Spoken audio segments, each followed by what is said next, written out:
11 commerce के बच्चे को मैं बिजनेस स्टडीज़ में लास्ट वीडियो में ये बताया था कि मानवीय क्रियाओं को दो भाग में बांटा जा गया है और उसमें एक भाग इनसे one set of activities, one kind of activities, human activities जो नॉन इकोनॉमिक है, गैर आर्थिक है, जिसका धन कमाने से या धन जमा करने से कोई ताल्लुकात नहीं है, कोई रिलेशन नहीं है।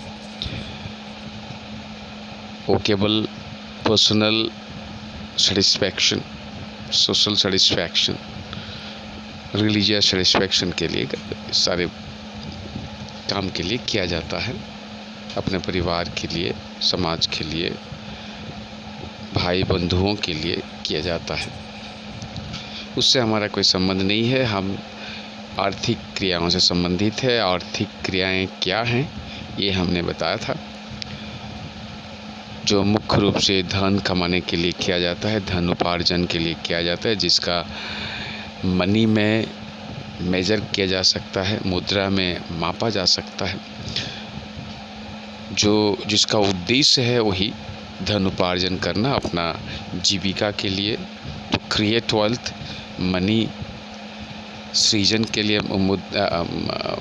वेल्थ सृजन के लिए, नॉट मनी, वेल्थ यानी धन उपार्जन, धन सृजन, धन जमा करने के लिए मुख्य रूप से किया जाता है। उसमें 3 तरह के हैं, एक एम्प्लॉयमेंट, एक प्रोफेशन, एक बिजनेस। एम्प्लॉयमेंट यानी रोजगार, जो मैंने कहा था कल की प्रीवियस में वीडियो में कि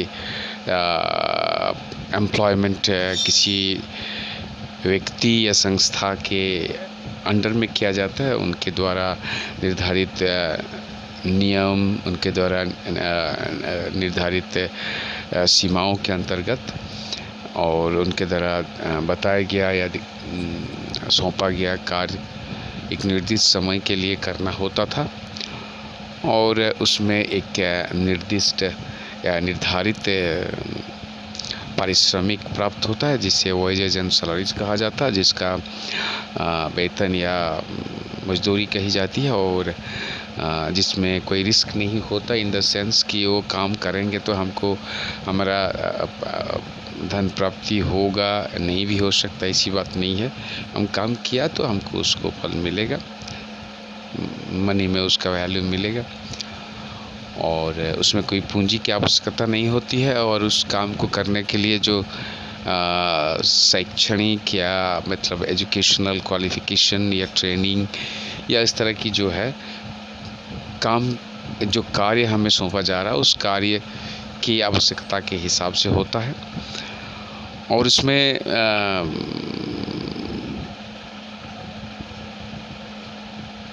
हमारी पूंजी कुछ नहीं लगती है और कोई रिस्क नहीं होता है, मैंने कहा आपको, तो इसे एम्प्लॉयमेंट कहा जाता है। और दूसरा है प्रोफेशन। प्रोफेशन क्या होता है अभी इसमें हम डिटेल्स में आपको बताएंगे। प्रोफेशन यानी पेशा, यानी पेशा ये शब्द जो है उसका एक विशेष परिभाषा होता है। पेशा एक विशिष्ट कार्य है, विशिष्ट व्यक्तिगत सेवा है, विशेष व्यक्तिगत सेवा है जो विशिष्टता प्राप्त करने के पश्चात प्रदान किया जा सकता है। पर्सोनल सर्विस मतलब क्या हो गया? विशिष्ट व्यक्तिगत सेवा मतलब वो हर व्यक्ति नहीं कर सकता है, जिसे वो विशिष्टता प्राप्त है वो कर सकता है। विशिष्टता प्राप्त मतलब होता है एक निर्धारित शैक्षणिक योग्यता, यानी एजुकेशनल और एकेडमिक क्वालिफिकेशन निर्धारित लेना होता है। प्रशिक्षण, निर्धारित प्रशिक्षण लेना होता है। ट्रेनिंग, उस काम को करने के लिए जो आवश्यक ट्रेनिंग है वो लेना होता है। ट्रेनिंग इसलिए लेना होता है कि हमें उस काम को पारदर्शिता से, कुशलता से करना है। वो एक्सपर्ट नेचर ऑफ सर्विस होता है। उसमें एक स्पेशलाइज्ड यानी विशिष्ट सेवा है, विशिष्ट कार्य है। इसीलिए 3 चीज़ मैंने इसमें कहा। एक विशिष्टता प्राप्त व्यक्ति का व्यक्तिगत सेवा है, उसके लिए निर्धारित शैक्षणिक योग्यता की आवश्यकता है, निर्धारित प्रशिक्षण की आवश्यकता है और कुशलता की आवश्यकता है, और एक्सपीरियंस के द्वारा जिसमें निखार लाया जा सकता है। और ये सभी व्यक्ति के द्वारा नहीं किया जा सकता है, रेस्ट्रिक्टेड एंट्री है। ये करने के लिए आप शैक्षणिक योग्यता लिए, ट्रेनिंग कर लिए, तो पर भी आप एक काम करने के लिए कानूनी तौर पर आप योग्य नहीं है। क्यों? कि उसमें और एक आवश्यकता है। क्या? कि उस कार्य का, उस विशेष कार्य को करने वालों का उस विशेष कार्य को करने वालों का एक एसोसिएशन यानी संघ होता है, जो कानूनी मान्यता प्राप्त संघ है। इसीलिए उसको संवैधानिक संघ कहा, संवैधानिक बॉडी कहा जाता, कॉन्स्टिट्यूशनल बॉडी कहा जाता है। उसका मेंबरशिप लेना बाध्यता है, और उसमें जो उस मेंबरशिप आप प्राप्त किए तो आपको वो एसोसिएशन ही उस कार्य को करने का लाइसेंस प्रदान करता है। उसके बाद वो कार्य आप कर सकते हैं, और उस कार्य को करने का हर देश में या विश्वव्यापी कुछ नियम निर्धारित किए गए हैं जो मान के चलना पड़ता है। उसे कोड ऑफ कंडक्ट कहा जाता है, उस कार्य को करने का नियमावली जो मान के चलना पड़ता है। और उस कार्य को करने से आपको फीस प्राप्त होते हैं, क्योंकि एक स्वाधीन कार्य है, पर्सनल है, वो किसी के अंडर में नहीं किया जाता है। वो अपना विशेष सेवा अपने तरफ से दिया जाता है, और उसके लिए जो भी, चूँकि एक आर्थिक क्रिया है तो उसमें जो भी धन प्राप्त होता है उसे फीस कहा जाता है। और मुख्य रूप से वो समाज में विशेष प्रकार की सेवा देने के लिए होता है। तो आपको बहुत सारी बातें हमने कहा दिया। इन सभी जो भी हमने बताया, इन सभी विशेषताएं एक प्रोफेशन का होता है, एक पेशा का होता है। अगर इसमें से कोई एक नहीं है, मैंने आपको बताया विशेष निर्धारित शैक्षणिक योग्यता, निर्धारित प्रशिक्षण ट्रेनिंग, कुशलता,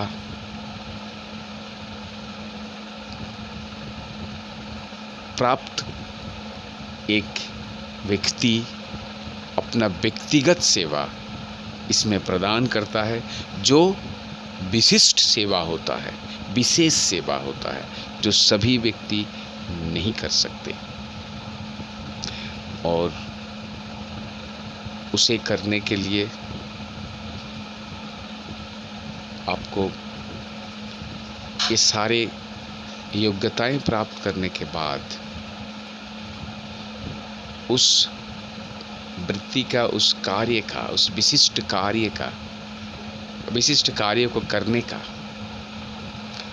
एक संघ होता है, जो सरकार से कानून द्वारा मान्यता प्राप्त है। उसका मेंबरशिप लेना है और कोड ऑफ कंडक्ट निर्धारित उस कार्य को करने का जो निर्धारित नियमावली है उसे मान के चलना पड़ता है। और एक प्रकार का एक समाज सेवा है ये। और उसके बदले में जो भी हमें उसका पारिश्रमिक मिलता है उसे फीस कहा जाता है, नॉट सैलरीज या रोइजेस। वेतन नहीं होता। तो अभी इसका इस तरह का क्या काम है? बहुत सारे हैं। जिसका सबसे सहज उदाहरण है मेडिकल प्रैक्टिस। एक डॉक्टर को ये सारी आवश्यकताएं, ये सारी विशेषताओं को पूरा करना होता है, सारी आवश्यकताओं को पूरा करना होता है। उनको एक विशेष मिनिमम क्वालिफिकेशन जो है वो लेना पड़ता है, एजुकेशनल क्वालिफिकेशन, ट्रेनिंग लेना पड़ता है। हाउस सर्जनशिप पे निर्धारित समय का एक ट्रेनिंग होता है। उसके बाद मेडिकल काउंसिल ऑफ इंडिया का मेंबरशिप लेना पड़ता है, जो उन्हें लाइसेंस प्रदान करते हैं और उसके बाद वो मेडिकल प्रैक्टिस कर सकते हैं। उनको कुछ नियम, एक डॉक्टर को अपना क्लिनिक चलाने के लिए, अपना नर्सिंग होम चलाने के लिए कुछ नियम मान के चलना पड़ता है। वो जो लेते हैं उस फीस है। ये एक स्वाधीन कार्य है, पर इसलिए मेडिकल प्रैक्टिस यानी डॉक्टर का जो काम है वो एक प्रोफेशन या पेशा है। एक एडवोकेट सिमिलरली, एक एडवोकेट जो काम करता है, एक वकील जो करता है, वो भी एक सेवा प्रोफेशन है। उसमें भी निर्धारित शैक्षणिक योग्यता बैचलर ऑफ लॉ लेना है। उसके बाद उनको ट्रेनिंग करना पड़ता है किसी सीनियर के अंडर में। उसके बाद उनको बार एसोसिएशन ऑफ इंडिया का मेंबरशिप लेना पड़ता है। उसका कुछ कोड ऑफ कंडक्ट है जो मानना पड़ेगा। उसके बाद उनको लाइसेंस मिलेगा। लाइसेंस मिलने के बाद वो काला कोट पहन के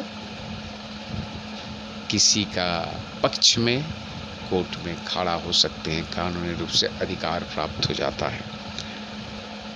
तो ये भी एक प्रोफेशन है, पेशा है। एक चार्टर्ड अकाउंटेंट को भी ये सारी विशेषताएं पूरा करना होता है, तो वो भी एक प्रोफेशन है ये। लेकिन मान लीजिए एक डॉक्टर, जैसे जो हॉस्पिटल में ACLICC हॉस्पिटल में काम कर रहे हैं, या कोई नर्सिंग होम में डॉक्टर काम कर रहे हैं, या कोई जैसे TMH में काम कर रहे हैं, या सरकारी अस्पताल में काम कर रहे हैं, जिन्हें तनख्वाह मिलता है, सैलरीज मिलते हैं, ये एक प्रोफेशनल है। उनका प्रोफेशनल क्वालिफिकेशन डिग्री का या अपना जो ज्ञान है, अपना जो एक्सपीरियंस है, अपना जो ट्रेनिंग है, अपना जो पारदर्शिता है, कुशलता है, उसका प्रयोग हो रहा है। लेकिन वो किसी व्यक्ति या संस्था के अंडर में काम कर रहे हैं, उनके द्वारा निर्धारित नियमों को मान के काम कर रहे हैं, उनके दिशा निर्देश से काम कर रहे हैं, और उनको निर्धारित समय के अंत में पेमेंट मिलता है, आई मीन सैलरी मिलता है, उनको फीस नहीं मिलता, तो ये प्रोफेशन नहीं हुआ, ये प्रोफेशनल क्वालिफिकेशन का यूज एम्प्लॉयमेंट में हुआ। तो इसको क्या कहा जाएगा? एक प्रोफेशनलाइज्ड एम्प्लॉयमेंट, पेशागत रोजगार। ये प्योर प्रोफेशन नहीं है। लेकिन वो अगर इंडिपेंडेंट है, अपने से प्रैक्टिस करते हैं, अपना चैम्बर खोले हैं, किसी का अंडर में नहीं कर रहे हैं, जनरल कोड ऑफ कंडक्ट को मान के काम करते हैं, तो एक प्रोफेशनल है। ठीक है। इसके बाद आता है बिजनेस। ये जो थर्ड बट हमारे मोस्ट कंसर्न, जो हम सबसे अधिक संबंधित है, वो ये टर्म है। ये व्यवसाय एक आर्थिक क्रिया के रूप में हमें डिटेल्ड में पढ़ना है। ठीक है। तो व्यवसाय क्या है, इसमें हम आएंगे और उसको तोड़ तोड़ के हम लोग एक एक पार्ट करके उसको पढ़ेंगे। यही हमारा विषय है। प्रोफेशन और एम्प्लॉयमेंट यहीं पर ख़त्म होता है। इसके बाद आगे हम लोग प्रोफेशन और एम्प्लॉयमेंट के बारे में कुछ नहीं पढ़ने जा रहे हैं। जो भी पढ़ेंगे बिजनेस के बारे में ही पढ़ेंगे, वो हम आपको नेक्स्ट वीडियो में बताएंगे। Thank you.